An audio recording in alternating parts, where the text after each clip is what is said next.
You are listening to the Empowering Working Moms podcast, Real Talk with Dr. Prianca Naik, a show to help professional moms in survival mode to take hold of their lives and thrive.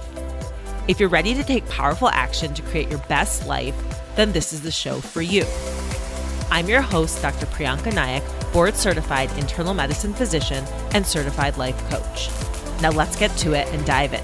You are listening to the Empowering Working Moms podcast, episode number 66. Welcome! I'm so happy to have you here today. Thank you so much for tuning in, thinking and assuming that you're back in the rhythm, school has started, and the kiddos are back to school. I wanted to mention one of my clients, Diana, who is a physician and mother of two small kids. She was telling me how really before coaching with me, she was struggling with feeling like she didn't have enough time, how to balance everything. She felt so much mom guilt. And after coaching with me and going through my program, she really was able to show up as her best self and ditch the mom guilt and truly be present at home with her kids. And she was actually saying, if you feel like you're drowning and want to enjoy your life again, I would recommend Prianca, which is so sweet of her. So this is the work that we're doing inside my life coaching program, Overcome Burnout for Good in 90 days or less.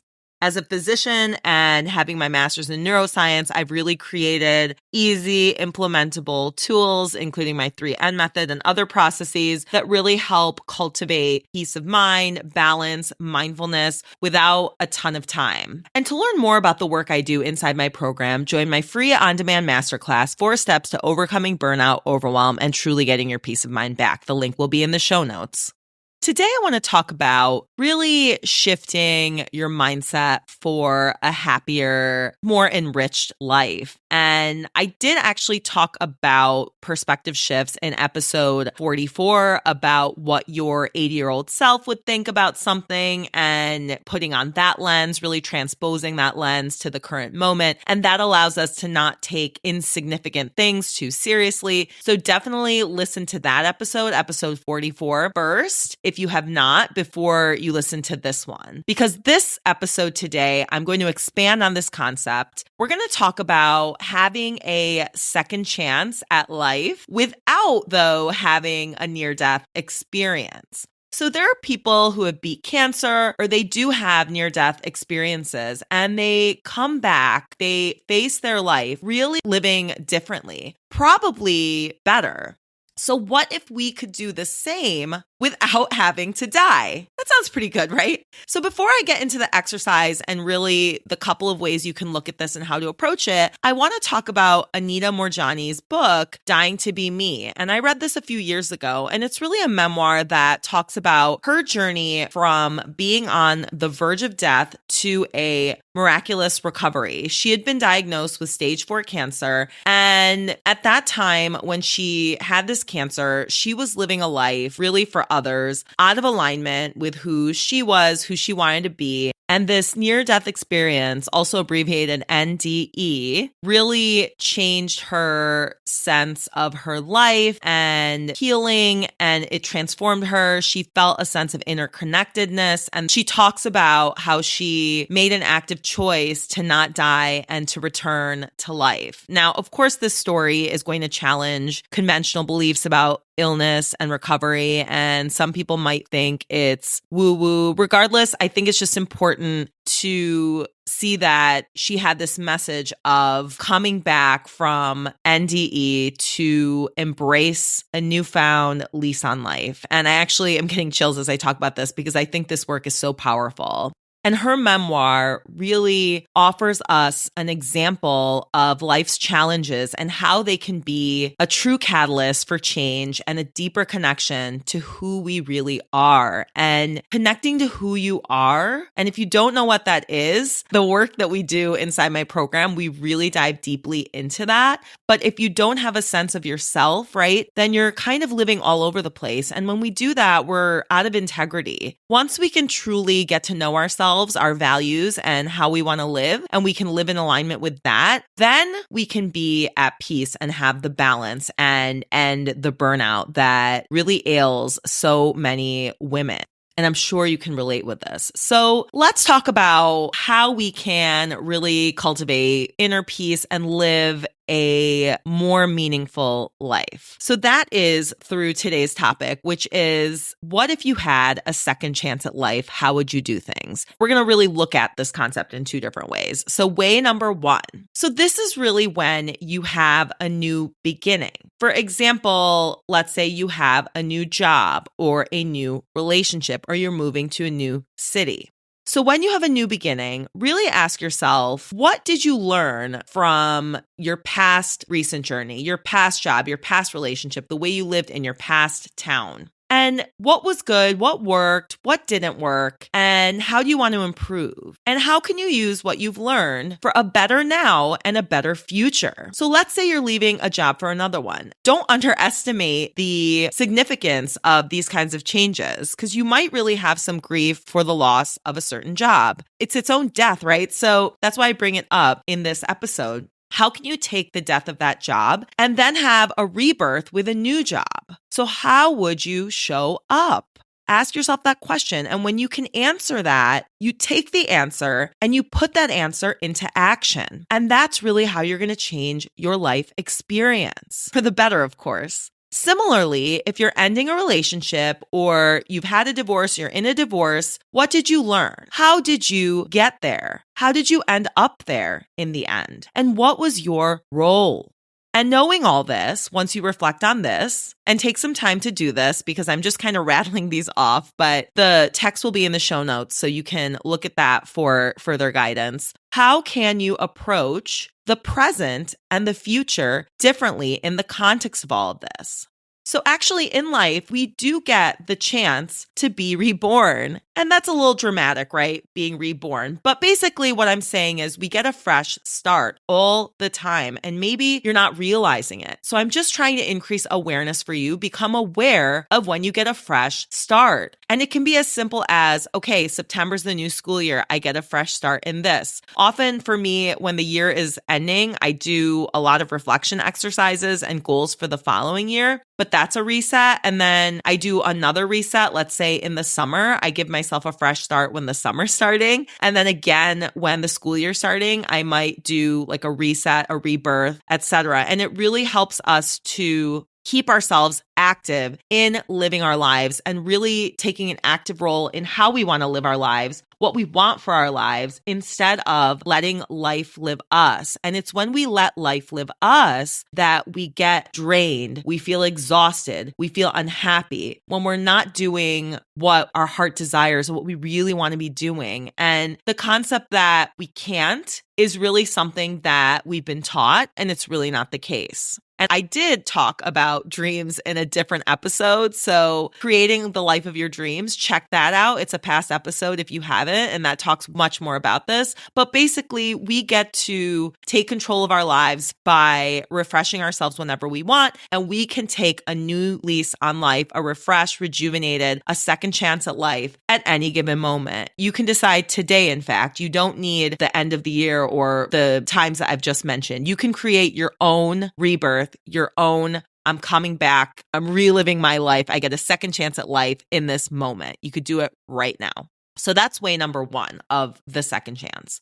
Now, the way to look at this, number two of the second chance, is imagine that you are on your deathbed, okay? And someone, let's say an angel, whatever your religious preferences or beliefs are, you can just insert whomever. It could be a loved one who's passed. Just someone comes and tells you that you're not going to die in this moment and you actually get to go back. Beautiful, right? I mean, I'm sure so many people would love that. So instead of us being on our deathbeds wishing we had more time, let's try and create a life where when we die, we can say, I lived a beautiful life and I'm ready to pass. How beautiful is that? That's so rare, right? But we can create that. So given that you have this second chance at life, how are you going to show up throughout your day? Now, I'm talking about moment to moment, hour by hour. because now you realize that your time is limited. And often we behave as though we're not going to die. In my medical practice, I treat a lot of patients at the ends of their lives, and I have seen that family members often behave as though their family's never supposed to die and that it's natural to live forever, though we know it's a fact that we are all going to die. So with this fact, if we face this fact, which is not an easy fact to face, but it's true, then how would you show up moment to moment? And this is different for everyone.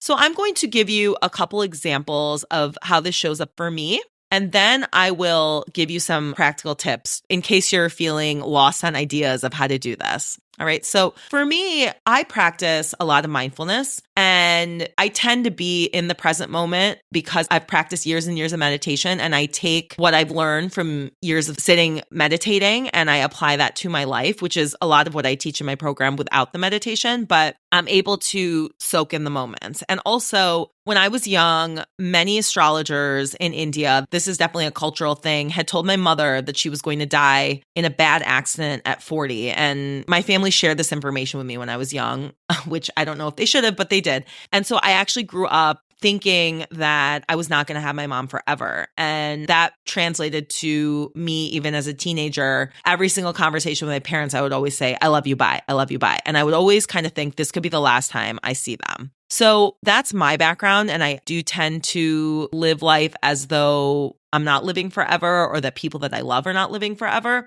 So that's sort of how that has shown up in my life till today. Now, today, with my children and my parents, I really try to savor the ordinary moments, because with my parents, I know they're getting older, right? So spending time with them is really critical because that's not going to last forever. And I acknowledge that. So I will visit them at their home. My dad likes to do a bonfire and do s'mores, and we put on music and we dance and we laugh and we go out to eat. And these are all really ordinary things, but they're actually really extraordinary at the same time. They're really special. And I try to soak in those moments because I know they're not going to last forever. And I know that someday all I will have are memories of my parents. And similarly with my children, they're really young and super precious. And it's sort of the reverse issue that these moments with my children, when they're babies, that's not going to last forever. They're going to turn into adults. So I really try and soak in all of the ordinary moments with them, right? And of course, there are also tough moments that are filled with tantrums because that goes with the age. So during the happy times, the dancing, the coloring, the shopping at Target, going out to eat, hanging out with them, driving with them, when they're singing in the car or talking, I am just in awe of their cuteness, the things they say, and the rate at which they're learning new things. It's insane. It's incredible. And this actually brings me to tears a lot. I feel what I feel. What can I say? So I really just am able to be present and enjoy them, enjoy the good times and just the normal moments, which are just so precious. And I have tremendous gratitude for them too. And that's how I feel. You don't necessarily have to feel that way. But personally, I wanted to be a mother when I was 6 years old. So for me, my children are the greatest gift that life could have given me. And they themselves surpass whatever expectations I had of what my children would be. So I practice gratitude for them on a very regular basis, probably a few times a week. I am so grateful for them. And actually, I will tell them too, especially my 5-year-old who understands a little bit more than my 2-year-old might understand. I will literally tell him how grateful I am for him. And I want him to know that. I think that's important. Conversely, though, I never realized that being a mother meant being woken up multiple times a night for a bad dream or being afraid of the dark, but that is also part of being a mom. And that part is not really fun, right?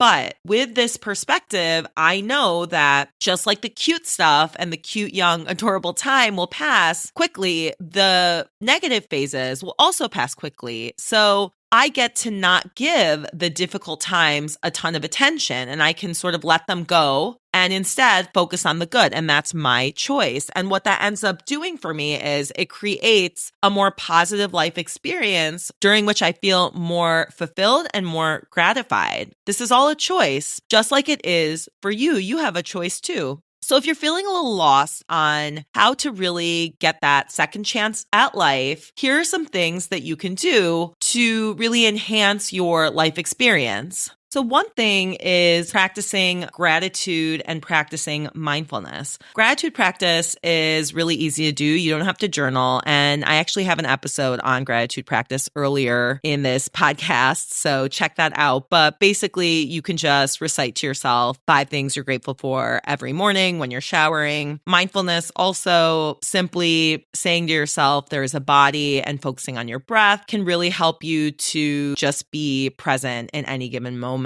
Forgiving yourself and others is another great way to approach this second chance at life, because really forgiving yourself helps you cultivate inner peace and make peace with your past, because none of us is perfect and we do make mistakes. So we get to have compassion for ourselves and really cultivate inner peace by doing that. And in terms of forgiving others, really forgiving others is more about us than it is about them. And by forgiving others, we get to let go of any negative energy, negative emotions that we're hanging on to. And that really is liberating. And along with that, really letting go of stuff that does not matter. So if something is trivial, if it doesn't matter in the long run, if it's not a do or die issue, which most issues are not, then really being able to let go.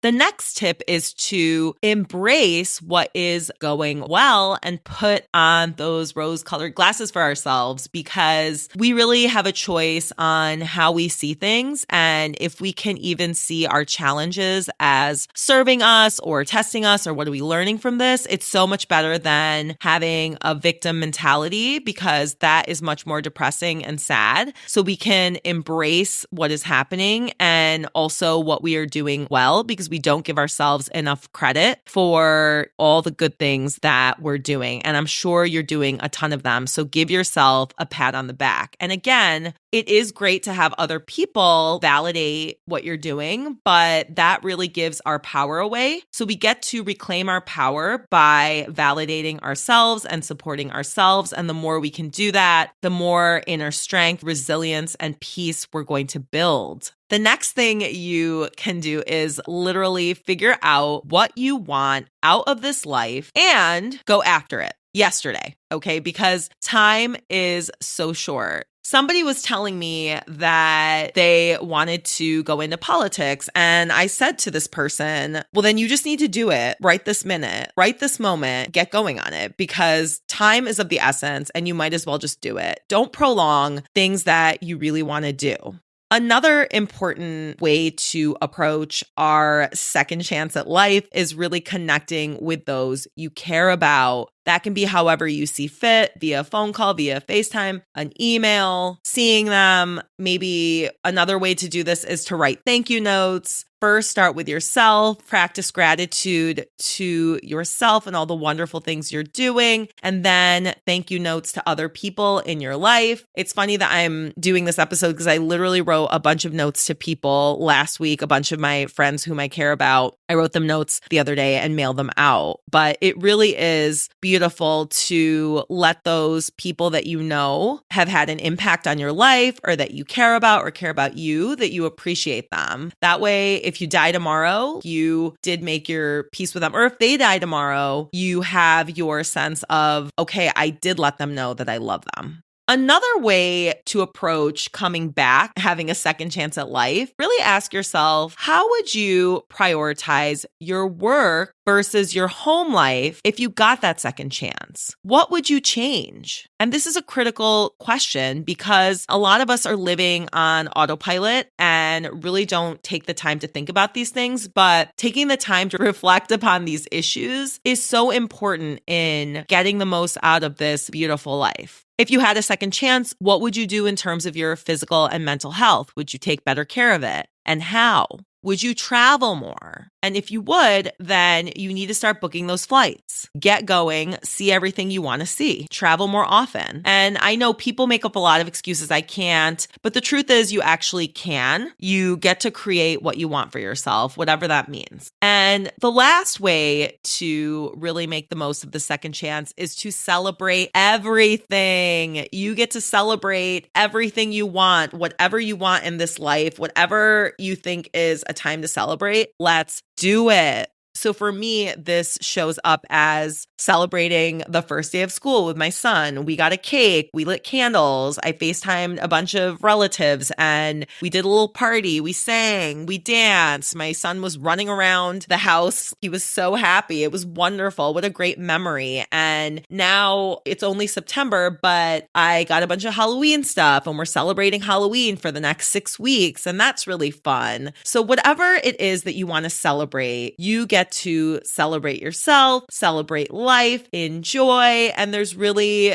no such thing as enjoying yourself or celebrating too much, meaning within the realm of healthy choices. So obviously over drinking and doing that isn't okay, but you're able to celebrate, right? You can celebrate in a healthy manner and really, really soak it all in. So today I challenge you to create your second chance at life for yourself, your redo, whatever that means for you. Soaking in the good, letting go of the bad, forgiving yourself, forgiving others, connecting more with those you love, or anything else that you would ever want to do if you had a do-over. Get to it ASAP because there really is no time to waste. And to really make the most of this precious life, to be more present at home, even if you work long hours, to ditch the mom guilt, to finally unplug, to end exhaustion and end burnout for good in 90 days or less, learn my streamlined processes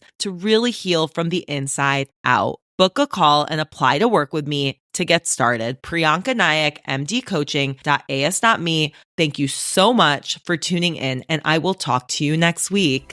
Thank you for listening to this episode of the Empowering Working Moms podcast, Real Talk with Dr. Prianca Naik. If you are ready to get unstuck and out of survival mode to live your best life, I want to invite you to book a free 30-minute consultation call with me. To get started, visit PriancaNaikMDCoaching.as.me. Link in the show notes.